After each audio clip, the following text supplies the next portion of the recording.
बिस्मिल्लाहिर्रहमानिर्रहीम। अस्सलाम वालेकुम। फवाद चौधरी साहब ने एक बयान दिया। अब वो बयान एक सियासी चाल थी या उसमें कोई हकीकत थी, दोनों सूरतों में फवाद चौधरी साहब का जो निशाना है वो ठीक जाकर हदफ पर लगा है। मुस्लिम लीग नून गो के मीडिया पर बहुत ज़्यादा इसकी तरदीदें कर रही है कि नहीं ऐसी कोई बात नहीं है, लेकिन पार्टी के अंदर शकूक व शुबात बहुत ज़्यादा बढ़ गए हैं। मामला ये है, पहले तो मैं आपको ये बता दूँ कि आज यानी अब 18 जनवरी का आगाज़ हो गया है, तो 12 रोज़ बाकी हैं। वो जो बड़े बड़े दावे किए गए थे, बड़े बड़े इंकशाफात किए गए थे, पहले कहा गया कि मियां साहब दिसंबर में वापस आ रहे हैं, फिर कहा गया जनवरी में वापस आ जाएंगे, तो जनवरी में भी 12 रोज़ रह गए और पता चल जाएगा कि मियां साहब वापस आ रहे हैं या नहीं आ रहे। और इससे पहले मैं आपको, क्योंकि ये बात बहुत पहले जब मैंने पब्लिक न्यूज़ को ज्वाइन किया था या पब्लिक टीवी को ज्वाइन किया था और मैंने प्रोग्राम शुरू किया था, तो शुरू के प्रोग्राम में यानी आज से कुछ 4 माह पहले मैंने ये ख़बर दी थी उसी प्रोग्राम में, रियासत और अवाम प्रोग्राम में, कि मुस्लिम लीग नून के जो विनिंग हार्सेस हैं, जो इनके पॉलिटिकल ऐसे लोग हैं जो कि मुस्लिम लीग नून की वजह से नहीं जीते, बल्कि वो बस उनको टिकट किसी एक जमात का लेना होता है जिसकी हवा और फिज़ा चल रही होती है। तो 2018 में पीटीआई की हवा चल रही थी, उनको नहीं मिला तो उन्होंने नून लीग का ले लिया, या चले कुछ लेने ही नून लीग का चाहते तो उनको नून लीग का टिकट मिल गया। अब उनका मसला ये है कि उन्होंने बहुत आज से 3-4 माह पहले पार्टी को ये डेडलाइन दे दी थी कि भाई आप जो है वो डिसाइड कर दें 31 दिसंबर तक कि पार्टी में मफामत चलेगी या मज़ामत चलेगी, नवाज शरीफ चलेंगे, शहबाज शरीफ चलेंगे, फ़ौज से लड़ना है या फ़ौज के पाँव पड़ना है, गिरबान पे करना है या पाँव पकड़ने है, जो भी फैसला करना है फैसला करके हमें बता दें ताकि हम ये अपना फैसला कर सकें। क्योंकि 1 जनवरी 2022 के साथ ही इलेक्शन ईयर का आगाज़ हो जाएगा। इलेक्शन ईयर से मुराद यह है कि 2022 में तो होते हुए नज़र नहीं आ रहे इलेक्शन, लेकिन ज़ाहिर कैंपेन तो शुरू हो जाएगी, तो इसलिए हम फैसला कर सकें कि हमने आपका टिकट लेना है या नहीं लेना। फिर आपने देखा कि मरीम नवाज़ साहिबा को साइडलाइन किया गया, उनको छुट्टी पर भेज दिया गया बेटे की शादी के नाम पर। और फिर मुस्लिम लीग नून की आपने देखा कि चेंज आया मुस्लिम लीग नून के बयानिए में। चेंज क्या आया कि फ़ौज पर हमले रुक गए, फ़ौज की क़यादत के नाम लेने रोक दिए गए। और फिर उस दौरान क्या हुआ कि शहबाज शरीफ फ्रंट पर आ गए, शहबाज शरीफ एक्टिव हो गए। शहबाज शरीफ साहब ने आके जब सानिया सियालकोट हुआ, सारी तो जो उधर थी, उस दौरान भी शहबाज शरीफ साहब ने एक तवील प्रेस कॉन्फ्रेंस की और अपने सारे काम गिनवाए कि मैंने ये चीज़ें की थी। यानी बयानिया काम को इज्जत दो का बयानिया बन गया, वोट को इज्जत दो का बयानिया साइडलाइन कर दिया गया। वोट को इज्जत दो का बयानिया साइडलाइन करने का या उसका गला घोंटने का एक सबब यह भी है कि मुस्लिम लीग नून ने हर चीज़ करके देख ली है। सड़कों पर आके देख लिया है, फ़ौज को गालियाँ दे के देख लिया है, फ़ौज को ब्लैकमेल करके देख लिया है, मोहम्मद जुबैर साहब को खुफिया तौर पर मुलाकातों के लिए भेज के देख लिया है, हर चीज़ उन्होंने कर ली।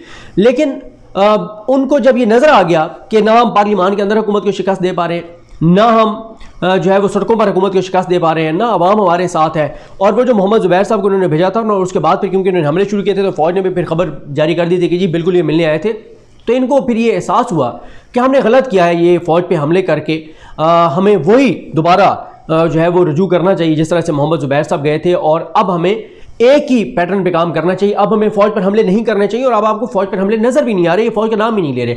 साथ ही इन्होंने क्या किया, इन्होंने ये तासुर देना शुरू कर दिया कि हमारी तो फ़ौज से डील हो गई है। अच्छा, डील की खबरों की क्या वजह है? डील की खबरों की वजह एक तो पार्टी को पैगाम है कि जी आप टेंशन ना लें, इंटैक्ट रहें, कहीं जाने की ज़रूरत नहीं है, हम आ रहे हैं। दूसरी इसकी वजह जो इनके हामी साफ़ी हैं उनको ये मैसेज है कि हमारी फ़ौज से डील हो गई है, आप डटे रहें इसी तरह से जैसे हमारे साथ खड़े हुए हैं, इंशाल्लाह हमारा अच्छा दौर आने वाला है। टोकरियाँ शोकरियाँ ये वो सब कुछ मामला उसी तरह से चलेंगे, मियाँ साहब जैसे बाहर जाते थे और ले आते थे। अच्छा, मैं आपको एक चीज़ कह दूँ, मसला ये है कि ये जो मियाँ साहब एज ए वज़ीर-ए-आज़म बाहर गए और टोकरी भिजवाई, ये काबिल एतराज़ बात है। बाकी मैं बहुत से लोगों ने इस पर बात की और मैं इत्तफ़ाक़ करता हूँ कि रूटीन में तमाम सहाफ़ियों को, चाहे उनका किसी भी उनका नुक्ता नज़र कुछ भी हो, बहुत से पॉलिटिशियंस ऐसे हैं जिनकी तरफ से, जिनके मिसाल के तौर पे जहांगीर तरीन साहब हैं, खुर्शीद शाह साहब हैं, जिनके आमों के बाग हैं, जिनके कोई और इसी तरह से नदीम अफजल चंद साहब हैं, वो माल्टे वगैरह भिजवाना। तो ये पॉलिटिशियंस, तमाम पॉलिटिशियंस जिनकी इस तरह से ज़मीनें हैं, और वो इस तरह से यानी एक लिस्ट बनी हुई होती है कि ये तमाम मीडिया के लोग हैं, और उनके एड्रेसेस पर यानी चैनल्स में वो तमाम चीज़ें, वो जो भी चीज़ होती है वो भिजवा दी जाती है। तो इसमें मसला नहीं है, लेकिन ये स्पेसिफिक ये है कि मियाँ साहब एज ए वज़ीर-ए-आज़म बाहर गए और वो वहाँ से कुछ आया और वो टोकरी बना के भेजी गई। ये एक बड़ा एक है कि मियाँ साहब के अपने को बाग तो नहीं था कि वो कोई फ्रूट भिजवा रहे थे, कोई ऐसी चीज़ भिजवा रहे थे, वो तो ज़ाहिर है कोई ऐसी चीज़ थी जो वो बाहर से स्पेशल जो है वो लेकर आए। अच्छा, अब इसमें यह तासुर मीडिया को ये था कि हमारे अदलिया के लिए मैसेज ये था कि भाई आप जैसे पहले हमारे साथ शफकत और मेहरबानी करते हैं, आपने वही करनी है। हमारे वो इत्तफ़ाक़ बताते होते हैं कि वाहिद पार्टी है जिसने सबसे ज़्यादा नवाजा है जजेस को। कभी किसी को सदर लगा दिया, किसी को गवर्नर लगा दिया, किसी को कहीं लगा दिया, किसी को किसी तरह नवाज दिया, किसी को सेनेटर बनवा दिया, फिर इनकी जो मैनेजमेंट है, आप कुछ भी कहें, वाकई तजुर्बाकार है। ये देखते हैं ये फैमिली है, इसमें से एक तगड़ा जज है, इस फैमिली के बंदे को टिकट दे दो, ये ब्यूरोक्रेसी में इनके लोग ब्यूरोक्रेसी में बहुत है, इनको एक टिकट दे दो, पूरा मैनेज करते हैं। ये तजुर्बाकारी मुस्लिम लीग नून के पास है, इसमें कोई वो नहीं। अभी आप देख लें, एक जज साहब के पास केस था, उनके दामाद को ओहदे दे दिए। इससे पहले लाहौर हाई कोर्ट के चीफ जस्टिस रहे कासिम खान साहब, उनके दामाद के को टिकट दिया हुआ था। तो ये इस हवाले से मैनेजमेंट मुस्लिम लीग नून की काफ़ी तगड़ी है, इसमें कोई वो नहीं है।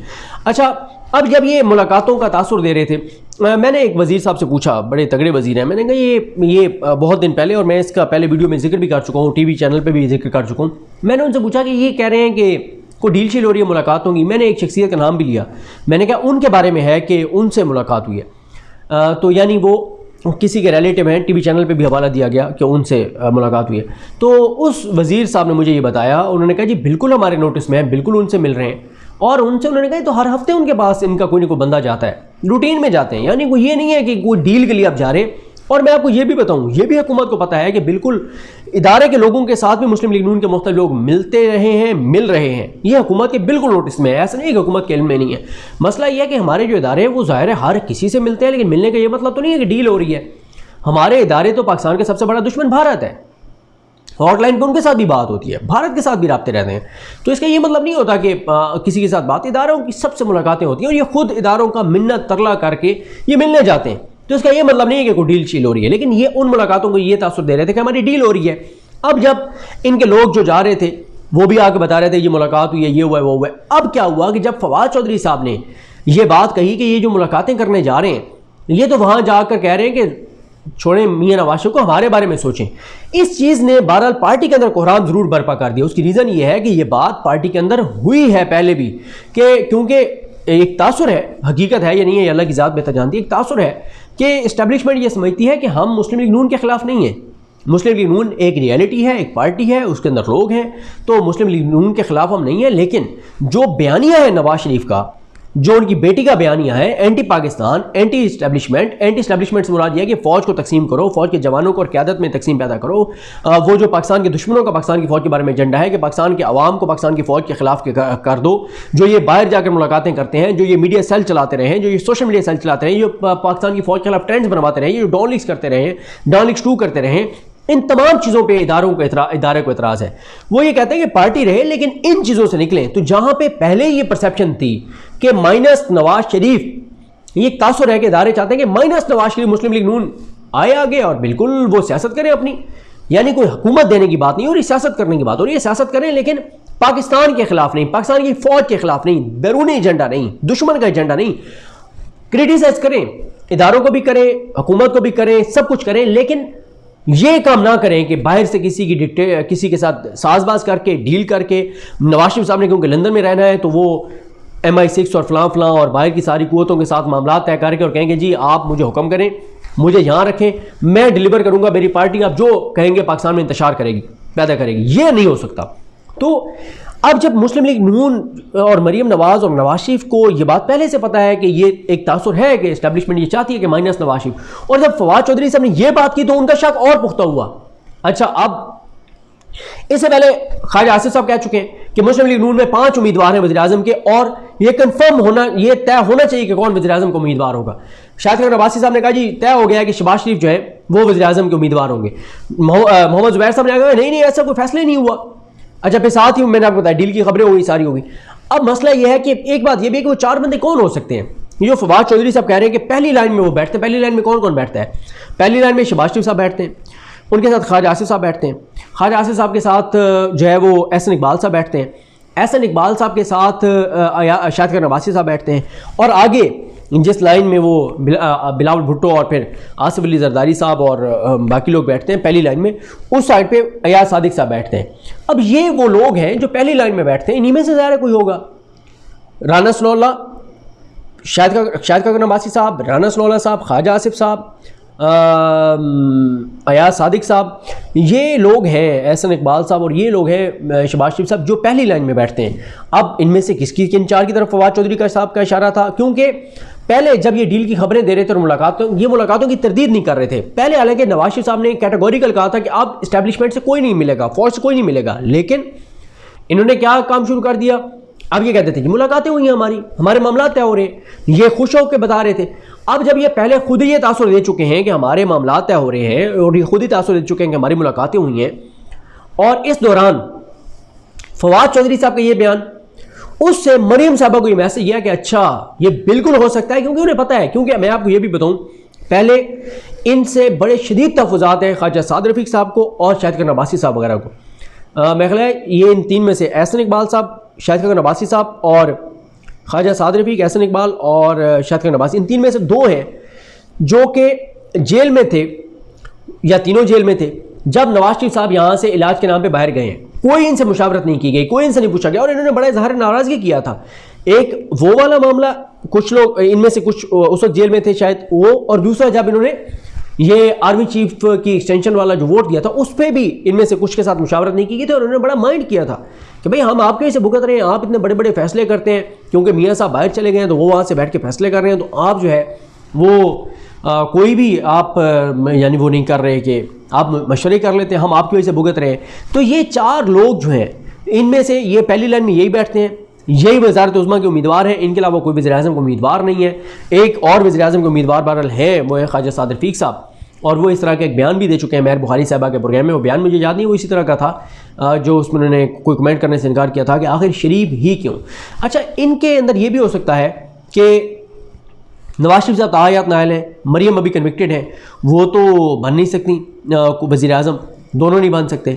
शहबाज शरीफ साहब के ऊपर केस इतने तगड़े हैं, इतने तगड़े केस हैं इनके ऊपर, ये जो टीटीज़ वाला ख़ास तौर पे और जो मनी लॉन्ड्रिंग वाला है, वो इतना तगड़ा केस है कि उनका भी बचना मुश्किल नज़र आ रहा है। तो ये इनके अंदर एक सोच हो सकती है कि बिल्कुल वो नहीं है तो फिर हम उम्मीदवार हैं, और ये बिल्कुल हो सकता है कि इन्होंने जाकर कहा हो कि जनाब छोड़े नवाज शरीफ को और हमें आप हुक्म करें, क्योंकि आप ये भी देखें कि अभी जब ये बात हुई कि नवाज शरीफ जो है उनको वापस आ जाना चाहिए, तो पार्टी के अंदर शहबाज शरीफ ग्रुप बार बार कह रहा है कि नहीं नहीं नहीं मत आए, नहीं आना चाहिए उनको, वो मत आए, खुद ये कह रहे हैं, ये सारी बातें कर रहे हैं। तो अब मीडिया पे ये गो के इनकार कर रहे हैं कि ऐसी कोई बात नहीं है, लेकिन पार्टी के अंदर शुबू शुबात बिल्कुल है, और मरीम साहबा को भी शक, क्योंकि एक दूसरे पे ये शक तो बहुत करते हैं। जैसे मियाँ साहब 99 में भी डील करके जब बाहर गए 2000 में, तो ये जो इनके लोग जेल में थे उन्होंने बाद में कहा मियाँ साहब इतने बड़े जहाज़ में आप चले गए थे, एक सीट हमारे लिए नहीं थी कि आप हमें भी लेते जाते।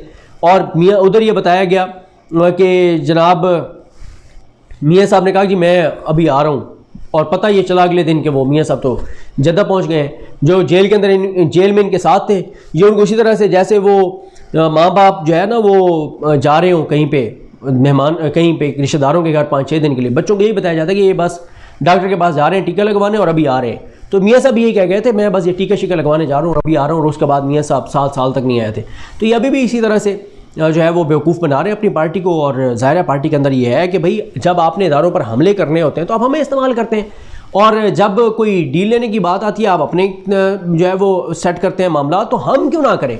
तो बिल्कुल फवाद साहब ने जो बात की बिल्कुल होगा ऐसे, इनके लोग गए होंगे, गए हैं। ये तो फवाद साहब से बेहतर कौन जानता होगा कि कौन कहाँ कहाँ जाता है, किससे मिलने जाता है। ज़ाहिर है हुकूमत के सबसे तगड़े 2-3 वज़रा में से एक हैं। बल्कि इस वक्त अगर मैं कहूँ कि PTI में इमरान खान साहब के बाद अगर जो 3-4 लोग बहुत इंपॉर्टेंट, उनमें से एक फवाद चौधरी साहब हैं, और इमरान खान साहब के बड़े बाएतमाद भी हैं, वज़ीर इत्तलात भी हैं। हर जगह के ऊपर चाहे प्राइम मिनिस्टर IAS हेडक्वार्टर जाते हैं, चाहे GHQ जाते हैं, चाहे फॉरेन विजिट्स पे जाते हैं, जितनी भी इंपॉर्टेंट मीटिंग्स होती हैं कोर कमेटी का इजलास समेत, कोई ऐसी जगह नहीं जहाँ पर फवाद चौधरी साहब ना हो। तो उनसे बेहतर ज़ाहिर है कौन जानता है कि कहाँ कहाँ कौन कौन मिलता है। जो इन्फॉर्मेशन प्राइम मिनिस्टर के पास होती है वो तकरीबन ही फवाद चौधरी साहब के पास होती है।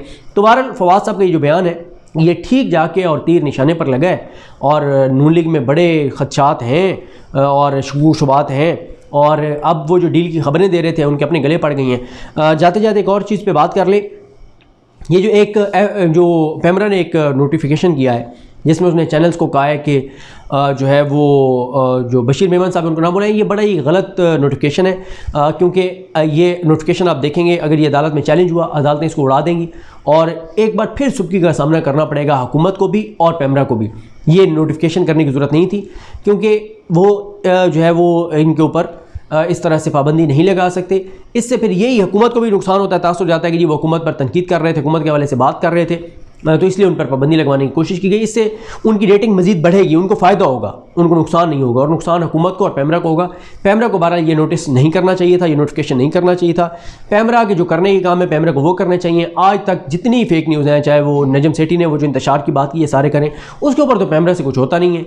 बाद इस तरह के फजूल काम, ये नहीं चलाना वो नहीं चलाना, जैसे E11 वाला इन्होंने चला दिया था कि जनाब ये फुटेज मोबाइल वाले नहीं चलानी, हालांकि सारा दिन 90% तो आप मोबाइल की फुटेज टीवी चैनल्स के ऊपर चलती है। तो बहरहाल ये गलत फैसला है जिसने भी किया है, और इससे आप देखेंगे कि अगर ये मामला अदालत में गया तो सुबकी का सामना होगा, शर्मिंदगी का सामना होगा, रुसवाई का सामना होगा हुकूमत को भी और पैमरा को भी।